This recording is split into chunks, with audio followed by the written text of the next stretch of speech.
Want to go to Los Angeles for the day from the Anaheim Resort area, not break the bank, not needing a tour guide, and get back to Anaheim for dinner? If you go have a free day from your business conferences or Disneyland days, you can go to Anaheim by going to and from around Los Angeles by transit. However, it needs to be done with proper planning ahead of time, limiting your itinerary and transit, and use transit phone apps such as Transit and Move It to track your next train or bus when it's arriving. First, let's take the bus to Anaheim Convention from the Anaheim Convention Center hotels to the Arctic. Stay in the Anaheim Resort area at the Anaheim Convention Center, such as Anaheim Marriott. Guests can walk half a mile to OC Bus 50 east to Catella and Harbor. Stop at the Anaheim Regional Transportation Intermodal Center, or Arctic for short, for $2.50 cash or $2 with the OC Bus app. They can do the point-to-point requests as well for the Anaheim Resort Transportation shuttles as well with the app. Away we go, which is $6 per person per day. But of course, both passes actually have included passes on there with Metrolink and Amtrak, which is actually going to take next to Los Angeles. To get to Los Angeles by train, you can take Amtrak Pacific Surfliner or Metrolink's Orange County line. The Metrolink is a commuter service funded by county transportation authorities of the county it operates in, with commuter service hours of several LA-bound trains in the morning and then several outbound trains in the evening. Fares are $8.75 per way in about 15 minutes, with a few stops along the way, which features all the train cars are bi-level train cars featuring restrooms and bike racks. Transfers are free with most transit agencies such as ART, OC Bus, and LA Metro when you're in Los Angeles. Many more are, and then also includes many more agencies for a clean last mile to the next destination. Just make sure to scan your pass when you board the bus. If it does not scan, just show it to the bus operator or transit personnel when you ask to show your pass. During the summer, weekend, and holidays, Metrolink offers all-day passes for all those periods. Weekends and holidays have drastic cuts in service versus weekdays, which they have the weekend pass for $10 for all day with kids right for free, which goes from 18 trains on weekdays to 8 trains on weekends for Orange County line, which necessitates taking Amtrak Pacific Surfliner on some weekdays if it doesn't on weekends if it doesn't work for your schedule, as you have consistently 20 trains per day between Los Angeles and San Diego. To encourage summer adventures by transit, Metrolink is currently offering a $15 all-day pass during the summer from Memorial Day to Labor Day, which I took advantage for this trip. You can also take his Amtrak Pacific Surfliner, which is a nicer train service, and it has the 20 trains per day. For there, it does also have trains that go from Ventura to Santa Barbara and San Luis Obispo as well, but it's like about half the train, so like about 10 trains per day. Amtrak fare is $16 per way and about 40 minutes to only stops in Fulton before Los Angeles. However, your trains could also be delayed as well due to congestion from the freight traffic as well. It features all the train cars features large seats with fold-out tables, power outlets, restrooms, luggage stores, and cafe car. Transit transfers are limited to OC Bus and ART for Orange County, and LA County for some reason only has a Glendale Beeline for some reason, and especially won't include LA Metro. It's like, come on, it's only $1.75 versus $1 for the Beeline. Come on. At LA Union Station, you're going to take the LA Metro. After the nice train ride to Los Angeles, we arrive at our first stop, Los Angeles Union Station. Opened in 1922, it is a huge train and bus hub for Los Angeles as it serves 5 Metrolink lines to Greater SoCal region, Amtrak Pacific Surfliner, 4 Amtrak long-distance train lines, Amtrak Motor Coach, LA Metro A, B, and D lines, which A line is light rail, B and D is heavy subway rail, along with LA Metro buses, and then also many more bus services as well. The land was originally Chinatown, however, was relocated several blocks over for construction of the train station and the facilities, which is now, there was an exhibit also in there as well, in the waiting hall about the former Chinatown from before the relocation. Most transit services in Los Angeles County are by Los Angeles County Metropolitan Transportation Authority, or LACMTA, branded as Metro, or more commonly known, and it will be used in this article as LA Metro. Fares cost for all LA Metro and bus services and rail service is $1.75 per ride, validated with Metrolink QR code for transfers, and tap on with the Transit Access Pass, or TAP short. Card contactless fares are $2 for the new card on there, which they also use a virtual card there as well, and just use your NFC on the phone. But recommended to make sure to get a pass for there with the Tap app, or the card, since you get 2-hour transfers for any LA Metro bus and rail. Let's go to Platform 1 to take the A line to downtown Los Angeles and then transfer the E line to USC, Culver City, and Santa Monica for our next stops. From Platform 1, the A line light rail arrives at Azusa and Pasadena to go to south to Long Beach. From the LA Union Station, train goes over Highway 101 and underground to new regional rail connector for connecting the region that opened in 2023, giving light rail service through downtown service instead of start in downtown. Not needed transfer between the heavy B and D line from LA Union Station to downtown to transfer to light rail lines. Downtown LA has several stops of various destinations which we'll visit on other occasions, including Angels Flight, Grand Central Market, The Block, the Broad Museum of Art, and Crypto Arena and Los Angeles Convention Center at Pico Station, which I actually did one of my previous videos there about the travel and adventure show. After Pico, the A line splits off at Long Beach, so I got off the A line at Little Tokyo and waited for the following E line to come in from Eastern LA to go to Santa Monica via USC and Culver City. After the Pico station, the A and E line split to go to Long Beach and Santa Monica respectively. After a couple stops in the E line is the University of Southern California, USC for short, a private 4-year university since 1880. At Expo Park and USC stop, which is within walking distance to USC, and the museums for sports venues of Exposition Park. So for there, they do have many destinations for museums, including Natural History Museum of Los Angeles County, the California Science Center, Lucas Museum of Narrative Art, California African American Museum, LA Memorial Coliseum, and BMO Stadium.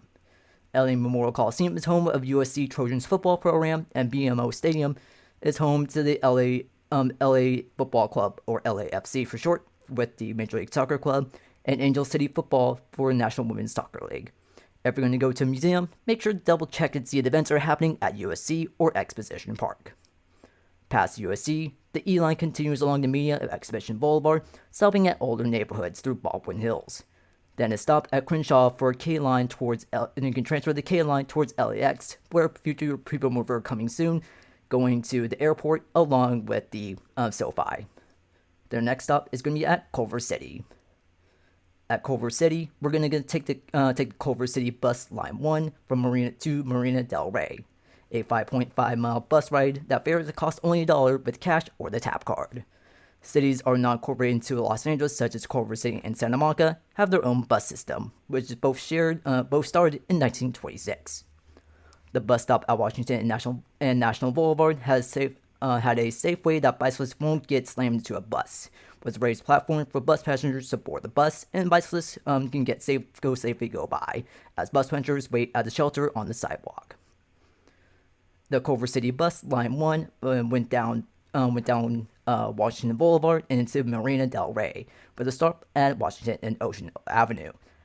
And then along the way, we passed by Sony Pictures Studios, which has posters for future film releases. The plan was going to go to Marina Del Rey from the Cheesecake Factory, and then go jog through through Venice Beach canals there. But unfortunately, it had a weird diversion for some reason, and it took a detour all the way just to go straight all the way to to Venice Beach for some reason. So yeah, oh well, it worked in the end out, because I'll show you how everything pretty much went from there. The Culver City Line Bus 1 ends at Windward Avenue and Main Street, right by the Venice Beach sign.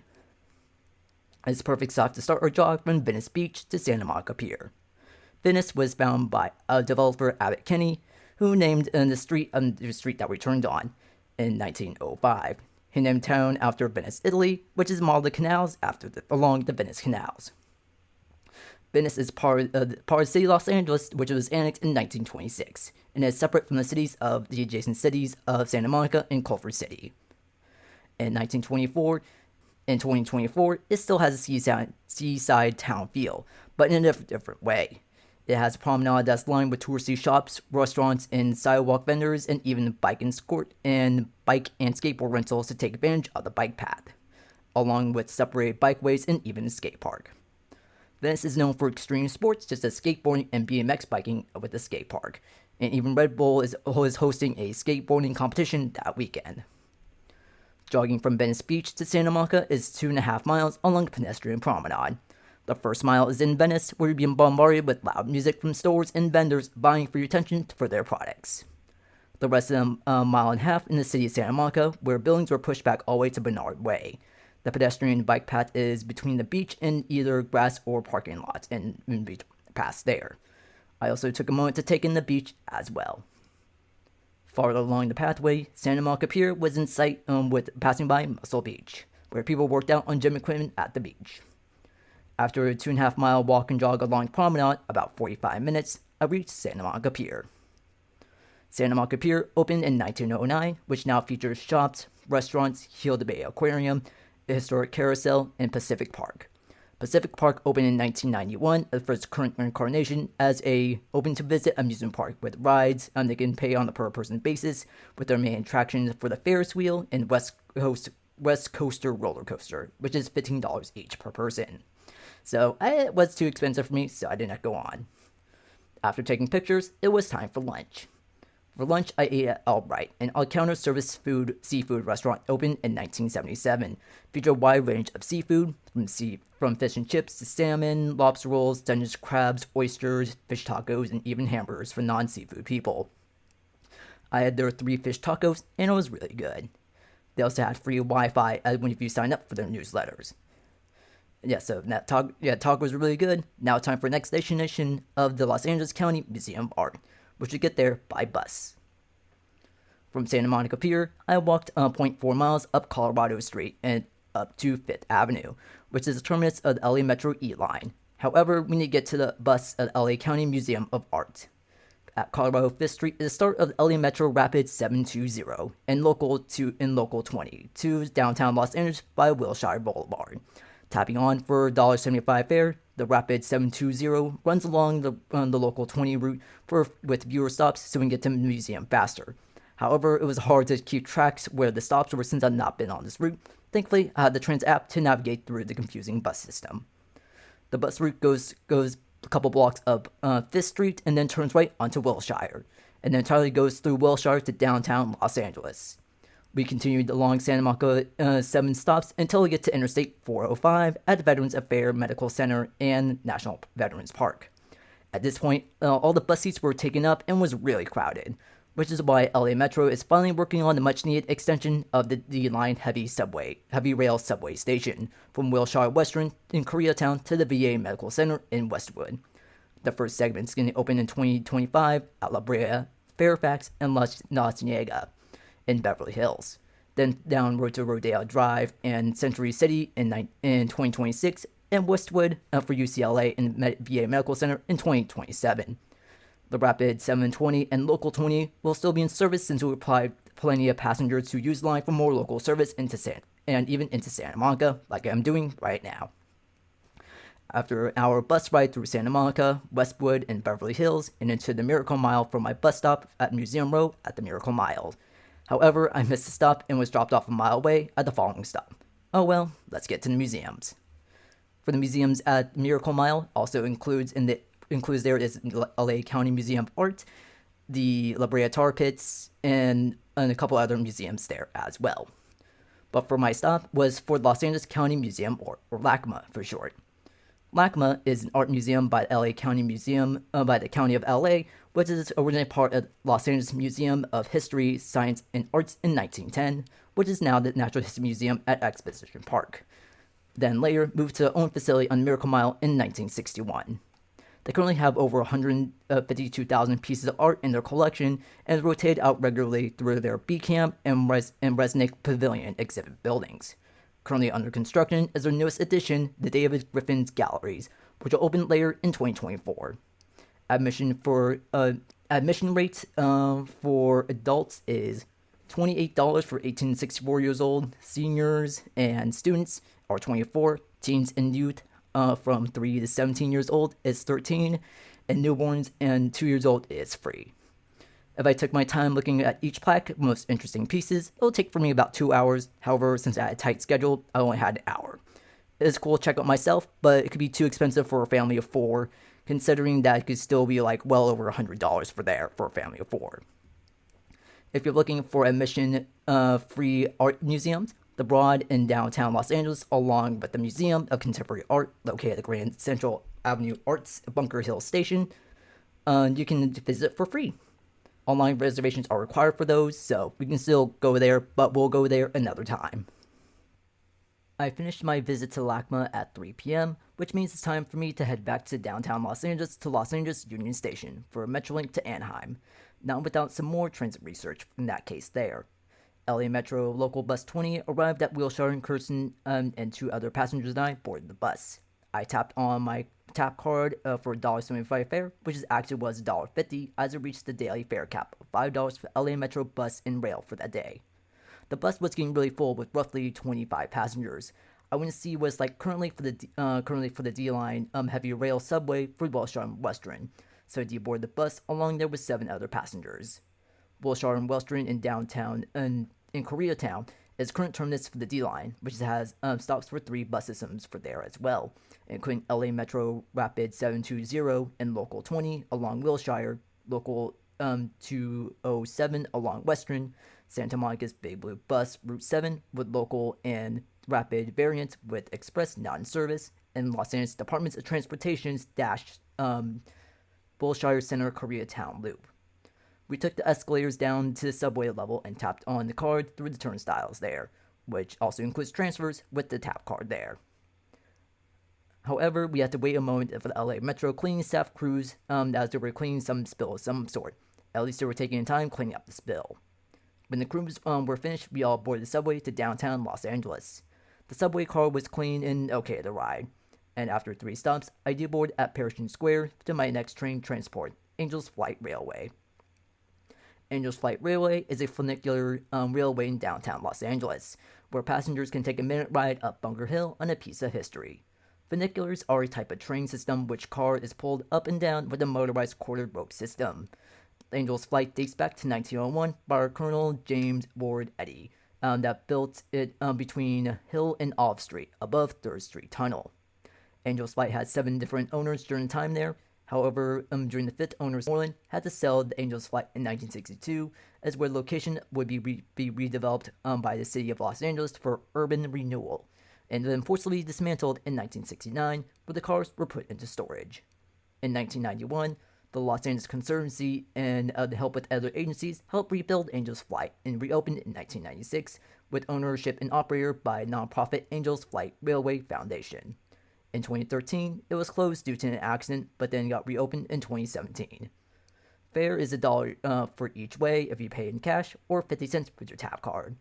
And each ride is about less than a minute ride. Payment is done on top of the hill at 1 California Plaza, which I paid with my tap card. From there, it was like about 3 blocks from the Grand Central Arts Bunker Hill Los Angeles Metro Station for A and E light rail lines. Located along the street, located across the street from the Broad Art Museum, the Museum of Contemporary Art, and Walt Disney Concert Hall, which we will visit sometime another time. According to Progressive Railroading, since the station is built on Bunker Hill, LA Metro had to dig 100 feet below the surface before to be leveled with the LA Metro stations. The way of getting to the platform is mostly by elevator due to the depth, along with depth on there, and so there's no escalators. You can still use stairwells in case of emergencies for there. Elevators can go from the footbridge level from the cross street from the Broad to the concourse level. Stairs and escalators to the then there's a set of stairs and escalators to the platform. I missed the A-line train by a couple minutes, so I had to wait for another 10 minutes for the next one, at least for there. Next train A-line arrived, and the train operator left the heater on, and everyone was sweating, including me. After a hot LA Metro A-line tried back to LA Union Station, the majority of passengers disembarked the train for the next connection, including me, for the Metrolink Orange County 604, departing at 4:30 p.m. to get back to Anaheim. That evening, the Los Angeles Angels would play against the New York Yankees at home at Angel Stadium. So especially saw several Yankees fans on the train there, and there were a few that picked up along the way to Anaheim there. Along the way, going over I-5 in Commerce, was seeing over the congested freeway for me, and I was relaxing on the Metrolink ride back to Anaheim. Then when we got back to Anaheim, I jogged back to the apartment, and then Angels Yankees fans walked to the parking lot to Angel Stadium, and Anaheim Resort guests can just take the ART bus or OC50 bus back to the resort area. It was a long and tiring day exploring some of the many attractions that made Los Angeles a great tourist destination. Hopefully, my coworkers can use this information to help our hotel guests navigate Anaheim to Los Angeles by transit, and maybe even YouTube viewers and blog viewers like you. Thank you for reading and or watching here on Ansel Travel.